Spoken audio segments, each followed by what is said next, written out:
and Sharadji, I just want to put out an interesting fact, and I would beg all of you just to hear this out with me, because this has been mentioned in the press conference, and this is what's happened in Tianjin, which is very, very interesting. It's a meeting that Prime Minister Modi has had with an individual known as Saii. Now, he is currently the director of the Secretariat of the Chinese Communist Party. Now, what does that mean?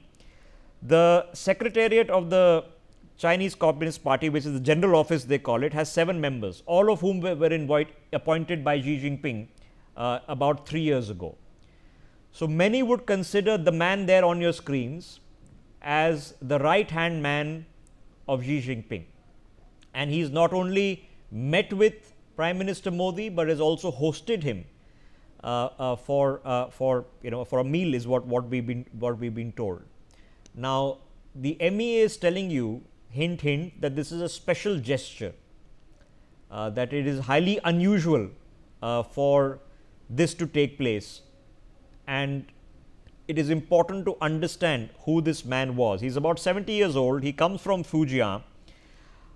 He joined the Chinese Communist Party in 1975. He graduated with a degree in political economics from the Fujian University in 1978. He has been, very importantly, graduating up the CCP ranks until he was chosen by Xi Jinping to basically become the man in charge of Beijing. And that was the role that Saii was performing. Then 3 years ago, he was made the #1 position, and trust me, in the Chinese establishment, the designation really matters. It's everything.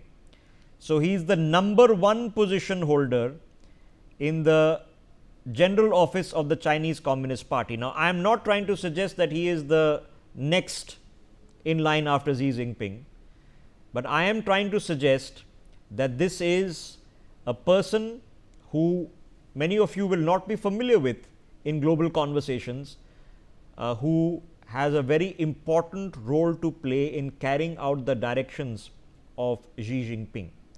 Now, what that would indicate to me is that an in principle decision has been taken by Xi Jinping, that at some level, and let's take it with a pinch of salt, which we always should, that at some level we have to move from the rhetoric to the implementation. So, he is the basically executive man. He is the one who is going to get things done, where Xi Jinping is going to set the agenda, what needs to get done. So, that next one level next of engagement has happened, and watch out for Saii is my recommendation to a lot of people watching this broadcast. Keep an eye out for what he is up to, and the very senior and immense power now he has as de facto #2 with the trust of Xi Jinping, who's not an easy man to win his trust, you can well imagine, in the setup that operates in China. So, let me open up this conversation. Sharad Kohli, here we are. Okay. Now, we've had a time to digest what has happened, and it seems to have gone roughly to plan, that we are going to have a mutual agreement and a political agreement that the border needs to be peaceful and stable for the foreseeable future. The last thing we guys need is more chaos, causing geopolitical confusion. And in principle, we are going to ease business, and in principle, the Chinese are going to try to address the trade deficit, even though we don't have specifics yet of how many billions where. So, can we walk away and say agenda achieved? This is what we set out to do. We are not going to trust them with our lives, but this is what we wanted, this is what they wanted, good enough.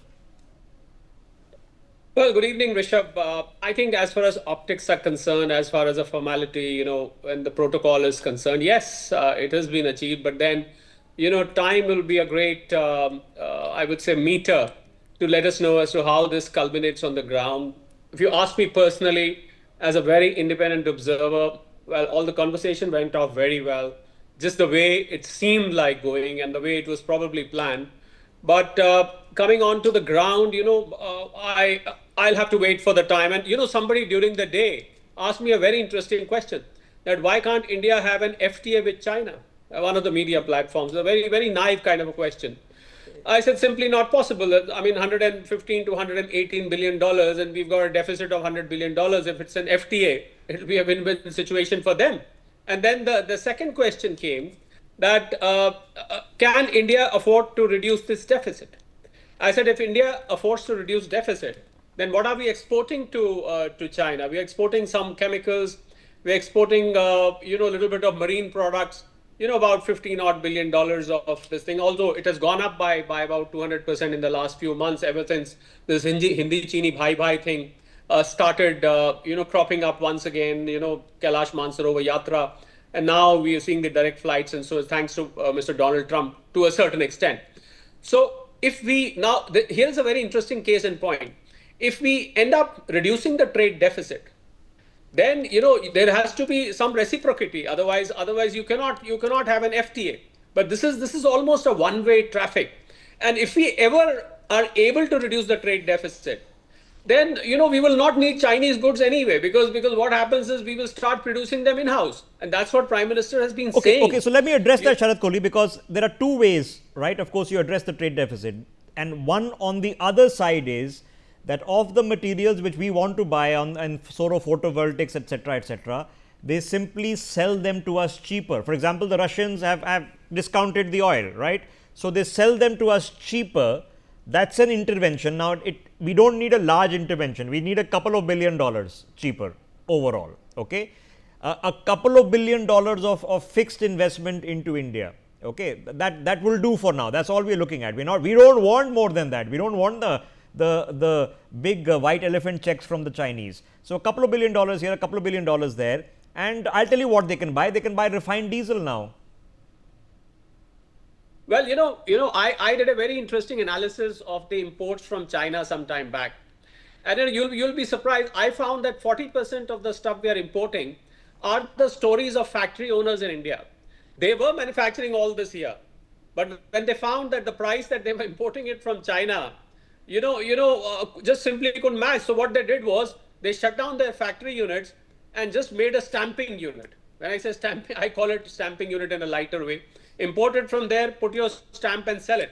So I think it's the cost and the quality. And Chinese goods at some point of time, way back, were known for poor quality. But surprisingly, Chinese have done significantly well on working on the quality. So the quality and the cost, I think India needs to catch up on there. It's not that what they're sending to us, we are not manufacturing here. We were rather.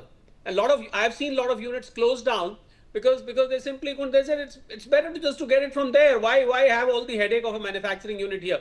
So I think that is what needs to be addressed to. And you will have to allow me to put in a quick word about Ross Feingold, the gentleman you had in the previous conversation. Somehow I have a difference of opinion, and with your kind permission, I would like to express. Please, of course. Well, Boeing might have been manufactured in the US and some of the other stuff, but to set up a factory today, I have an economic research team with me, a 10-member economic research team with me. We have done since 2nd of April extensive research that can some of the stuff which America is importing from India, China, Indonesia, Bangladesh, so on and so forth, can that be manufactured? And the answer was one big No, because the cost was 3 times more. Take for the iPhone, $1,200, which me and you use, it costs you $3,000. And he gave away a golden award to Tim Cook because he promised $600 billion for iPhone, which is why iPhones are going from here for free. Simply because Tim Cook assured him that, yes, I will put 600. And you should have seen Tim Cook's expression on the face when he was accepting the award. That was the kind of expression he had. No, I think Sharad Kohli, I think from what we understand that Apple and other tech firms have been very clear that because the competition is not just China, every single Apple iPhone has a screen made by Samsung.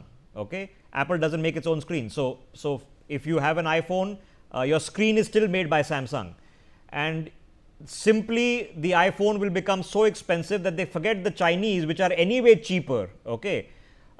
You will lose out to the Koreans. LG and Samsung take the market, and Samsung is the major global competitor. So it will be an equally good thing for half the price, and half the price does matter. So you're absolutely right. It simply can't be done. You can't manufacture clothes in the United States like you can do. Finish your thought. Yeah, go ahead, Sharad Kohli.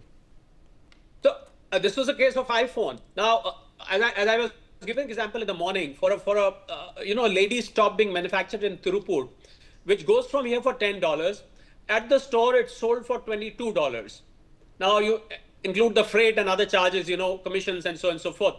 If the same is manufactured in the US, it will cost you $27. Imagine something which has been sold in the store for $22 will cost $27. Add to that the profit of the manufacturer, the store. So what President Trump is imagining is it's a make-believe world. Manufacturing, Rishabh, can no more come back to the US. So when you said that our problem is, why he calls us as being the cause of the war in Ukraine or a dead economy, my cause as a person is also that what he's trying to do is feasible, simply not feasible, and he wants to do that overnight as well. How is that possible? How can you try making these stops in America? Try making those iPhones in America. Try making anything in America it is simply, and I don't want to sound demeaning as far as Americans are concerned. Another interesting result of the survey was that the American labor doesn't work half as hard as the Indian or the Chinese or the Bangladeshi so or the Vietnamese labor do. so we can have that argument. The American labor doesn't want to be picking the peaches